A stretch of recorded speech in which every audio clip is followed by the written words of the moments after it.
So what we're doing here today is, the problem is when we plug this in, it comes out too easily and our portable dishwasher stops running in the middle of the cycle. And technically, because this is within 3 feet of the water basin here, it should be a ground fault circuit interrupting plug. So we're going to go ahead and change that. We need to start by cutting the breaker, and that's going to take a minute because we have to figure out which breaker goes to this. So we'll go in here. I got this on here to show us. We'll go in here to the panel, try to figure out which one is, I think it's going to be this kitchen dining number 9 or 6. So we go here. Did that cut the power? Yeah, so we see no lights on there. So we know that that means that the power's cut to that. But just to be sure, we're going to check it with our voltmeter here. Turn it over to volts. Turn on our light. And just check it in here. I'll go ahead and turn this light on for y'all. And it should be 0 volts. Now we got a little bit of a ghost voltage, but that's no big deal. We don't need 120 volts. Now I'll tell you this, when you're testing outlets with this too, sometimes with tamper resistant plugs, you can't hardly get it in there. You got to touch the metal in there, and some of these even have little covers on there like this, and you can technically still test it with that if you can get it in there deep enough. But if you can't, then you got to take that off, and you got to kind of push in and push over to the side to make sure, and then test to your ground. You should have 0 volts. So I think we're good. Like I said, we checked with that, and we had no lights, so we're good there. So, yes, we can ever get this thing off. Yeah, okay. So it's just plugged straight in to another receptacle here, and we'll test this one out too. We got no power. And where's my other no contact voltage meter? Right here. And we'll stick it in. Now with these two, this left side, the smaller plug here, we'll turn this on so you can see. This smaller right here, that's your hot. So if you put in there, you should be reading no voltage. No current at all flowing through there. Now, if it's hot and it's properly grounded and you go to this side, you're still not going to get a voltage. But yeah, so that's why you have to check that side. Make sure you got nothing. We'll go ahead and take this plug out because we know we're safe. Make sure we don't want to get shocked. Looks like we got a metal box back in there too. And that might be why we have some of that stray current, because it might not be properly grounded. We'll check all that out.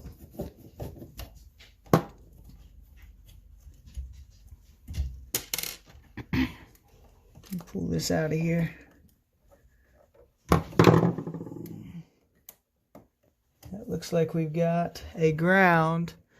We've got 2 coming in. So that means we might be feeding something else. So what we need to do now is we're going to disconnect it.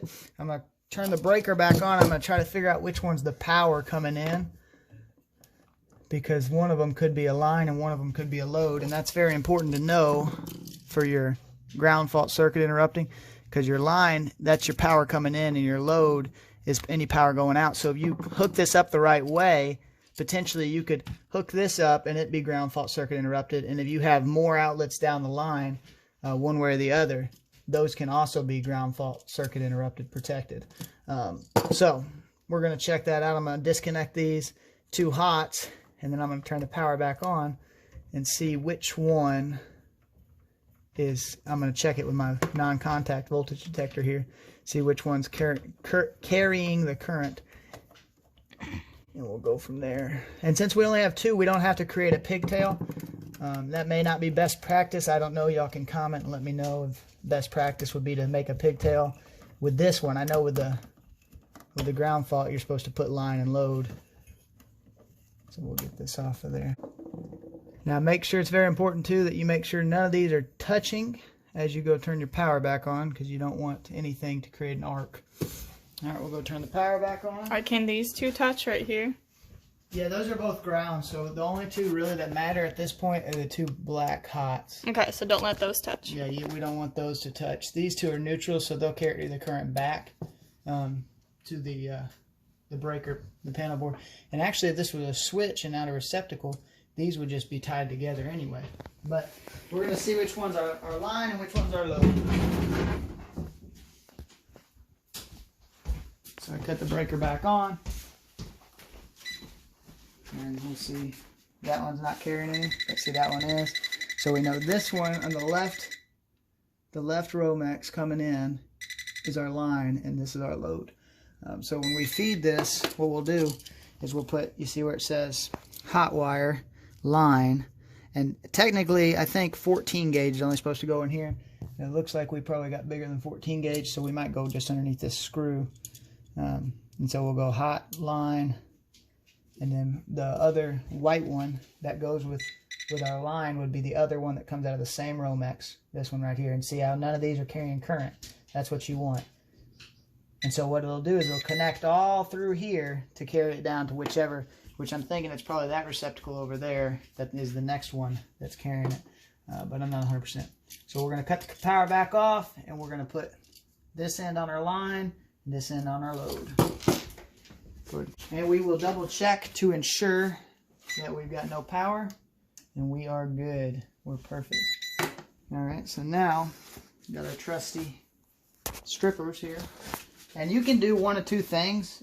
You can straighten this out if you'd like, or you can reuse it the way it is. I think I'm just going to reuse the hot because I'm going to put it underneath this right here. So we straighten out our loop here. And I may cut off. Now this is important too. Most of these plugs have a strip gauge right here. See this little line? I don't know if y'all can see that or not. Mm-hmm. A little line. And so you can take your wire, put it up to it, and see. And that's because you don't want any of the copper showing. You only want insulation. And so I'm going to cut off a little bit of this extra here. I may have cut off too much, but if I did, we'll just strip a little bit more out. Now, ideally, you're going to have more wire in your box to work with. This person didn't think about the next guy. Make sure that can even fit in this box. Yeah, it will. Okay. So then we got our line and our hot, and we're going to stick it in there, in the hole right there. Get that out of the way. And I think I want it to go in there a little deeper. All right, so you've got solid and stranded here. I don't know if y'all have ever used wired strippers. We'll get this light on it. Solid and stranded on the left, and then your different gauge all the way up from 10. Let me put this down to where I can see this. 10 right here is going to be your biggest for this set of wire cutters. Now they go all the way up to, I forgot what it's called, KC mill, yeah. So it goes solid and stranded. Now these are solid copper; they're not stranded. I don't have any stranded to show you, but so I know that this is 12 gauge. So I'm going to go right there, 12 gauge stranded or solid. I'm going to put it on there. Now it's easier if you go kind of at an angle like that, like at a not too far back, kind of angle it first, and then straighten it out, and then pull it, and it comes right off, which makes it a lot easier if you do that. All right, once again, we're going to do line hot. Put it in there. We're going to take our screwdriver. We'll go ahead and tighten it down.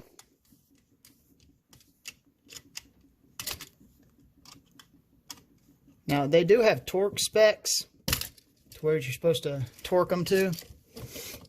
I don't have a torque screwdriver, so I don't even know what the torque specs are. So don't ask. If you do, let me know in the comments below.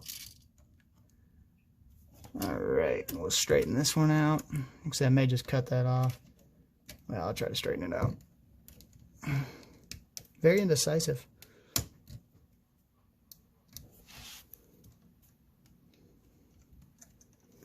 Alright, and so we know that this one, I don't know if y'all can see in the box here, we've got two sets of Romex coming into this box. And technically this is almost against code here. You're supposed to have 1/4 of an inch of Romex of sheathing in your box. But, you know, this is a really old house. What's Romex? Romex is the sheathing that goes around the cord. Hold on, I'll show you right here. I got some. So this is 12-2. Say it again. With, yeah, this is, here, turn around. This is 12-2 with ground right here. This is Romex. It's yellow. That's a, you know, yellow is 12, white I think is 10, orange is 8 gauge. And so it's your different size gauges. And they do have 12-3, which is for your 3-way switches, different things like that. But we'll get into that in a different video, your different kinds of Romexes. So technically you're supposed to have 1/4 of an inch of Romex inside your box so that these conductors are protected. That's not the way this one's set up, but it's like I said, it's an old house, so I'm not going to worry about it too much. And so I know that this one is where my hot's coming out. That's also my line for my white, and we've got it here, so we're going to go ahead and stick that in there. If I can, I may have to straighten it out more. Yeah, like I said, this one's too long, so we're going to cut off that crooked part at the top. Right there, and maybe it'll go in there better. Make sure you get that off there. You don't want to mess up your ground. And I'll tell you what, something else makes it a little easier. You can take your lineman pliers there and just do like that, straighten it out. Makes it a lot easier to go into that box. And then you stick it in there. Make sure you don't have any of that copper showing. You want only the insulation, and so you might have to push and then hold till you get a good screw twist on there. I just felt it take hold there. So get it good and tight. Make sure you don't have anything coming out. I'll tell you this too, technically a lot of electricians will tell you they start with the ground first. I don't know why I didn't on this one. I just started with my line because I knew which one it was. And so I could have started with my ground and done that. A lot of electricians will do that. They'll say ground first, then neutrals, then the hot. There's really, you know, it will work the same regardless.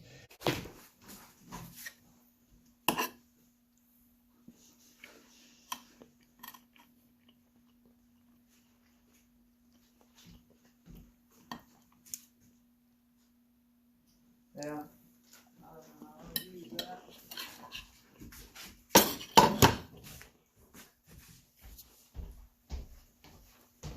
What I'm going to do is I'm just going to stick both of these straight in there, and that will ground it out. But like I said, once again, we're going to take these linemans and we're going to make them straight.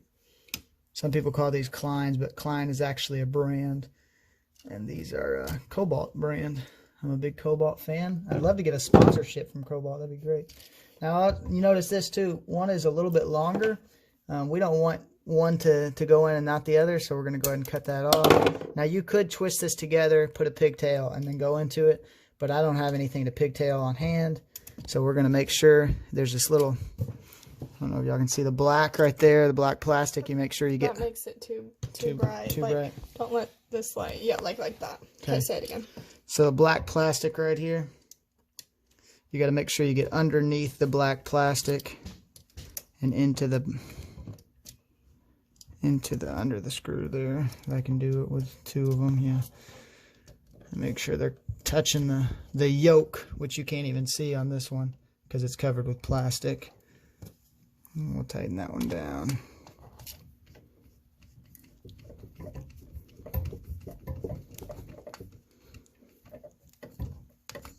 All right, and we'll give it make sure those are in there good. All right, now with this one too, a lot of people like the ground facing up. I personally like the ground facing down. So when I get these 2 hooked up, I'm going to twist it over. And it's also easier if you twist as you go back into your box. You can twist right or left. I'll probably twist to the right as I go back. It'll help push my stuff into the box. I like the ground facing down. I don't know why. The reason some of them in industrial applications, the ground's facing up, if you have a metal faceplate and it wiggles off and it hits that, the first thing it's going to hit, conductor-wise, is this ground. It won't hit a hot wire, which could cause an arc if that happens. So it'll ground it out and blow the fuse. And in industrial application, I think that's a good thing. But in our application, our faceplate is plastic. So that's not going to happen. It's also a different color. That's all I happen to have on hand. So we might make the trip to Lowe's and get a different one later on, but we'll see. All right, so now we're on to our load side. I'm going to take this once again, and we're going to twist it out. Twist it down straight. And I'm going to cut off a little bit of that extra because it's a bit too long. And then we'll do the same thing with our white conductor, the neutral conductor. If you're looking at the National Electric Code, this is called the grounded conductor. The ground is called the grounding conductor. And then the hot is called your ungrounded conductor. So it makes it very confusing if you're trying to study for exam or anything like that. All right, so once again, we got our hot. It's going to be on the same side. I can kind of see a little bit of that hot right there. I don't like that. I may redo that. We'll see. We don't have a lot of room in here. Kind of a bummer. Right, that's the problem. We got to loosen these. Now, that's something too. I should have known that too. With the load, these ones are already going to be tightened down. That is because they don't want you to accidentally hook up to your load, because that would cause you're not going to get your proper ground fault protection or anything like that. And once you get that loose, see, you can see how it's like that. You don't have to go super loose. That's why I wouldn't go in there, because they've got it down because they don't want you to accidentally use that. Alrighty, we'll go and see how easily that goes in now. And I'm going to try to get a screwdriver in there if I can.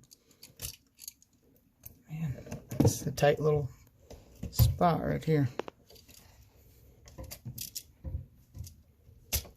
There we go.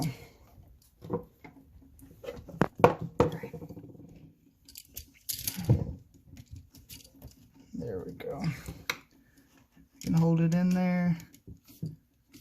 Get on there like that. Alrighty.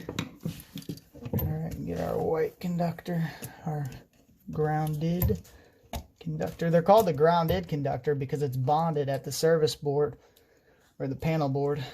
The first service disconnecting means, not all of them. So if you have a sub panel, it won't be grounded there. That's still not in there as far as I'd like. There we go.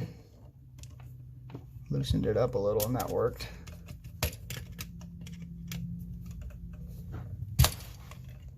All right. We have to make sure that our ground is not touching any hot conductors or anything. And this old 12 gauge does not want to move. It's very difficult to move. But we're going to leave it out anyway to go ahead and test it. Make sure we got everything hooked up right. Everything right. So I'm going to go turn the breaker on. I'm going to plug this in first because I can hold it. Turn the breaker on, and then I'm going to test it for a ground fault. All right, so we know we've got voltage right there on our line coming in. There, our load going out. Not reading any right now, but if we hit this reset and we see the green light, we've got voltage on both ends. So that's good. We'll go ahead and plug this in. We've got 122 volts, 121. A lot of people get confused by that now. 120, 240, that's a roundabout, right?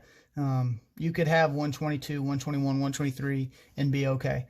Now what I'm going to do, we got correct wiring. So what I'm going to do is I'm going to hit test on here, and it should blow the ground fault in here.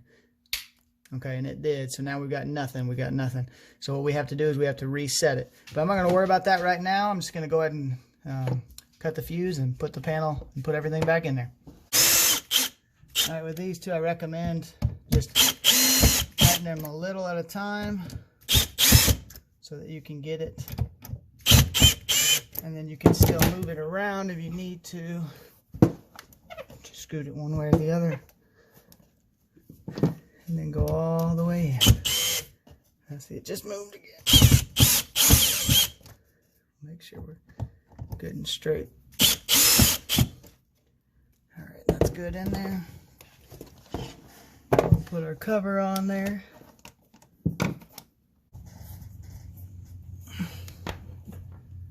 Now this is an unbreakable faceplate. Sometimes people will tighten these too much and they'll break. I like to put them up and down like that, my screws. I don't know why. Just a little thing I do.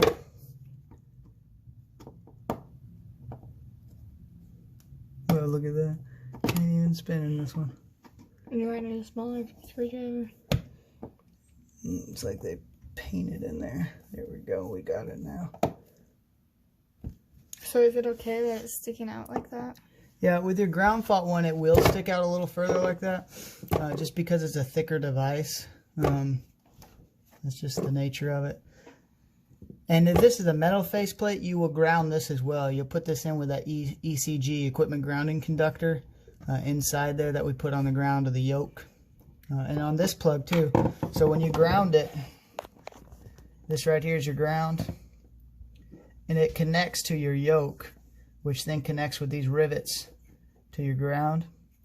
And then when you put your cover on, where's the cover of this one?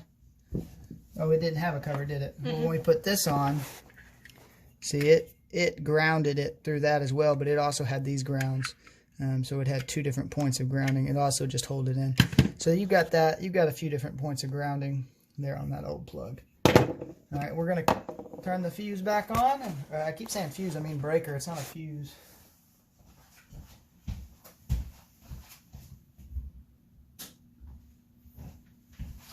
All right, we've got the breaker back on. Once again, I should plug this in. I should have 0 volts, 0 everything. You see there's no power right there to it. But if I hit this reset button, we've got volts. We've got 122. We're golden there, and we're golden there. And if you see how difficult that is to pull out, I guarantee that this will not accidentally come undone now. So we're all set. The end. Yep.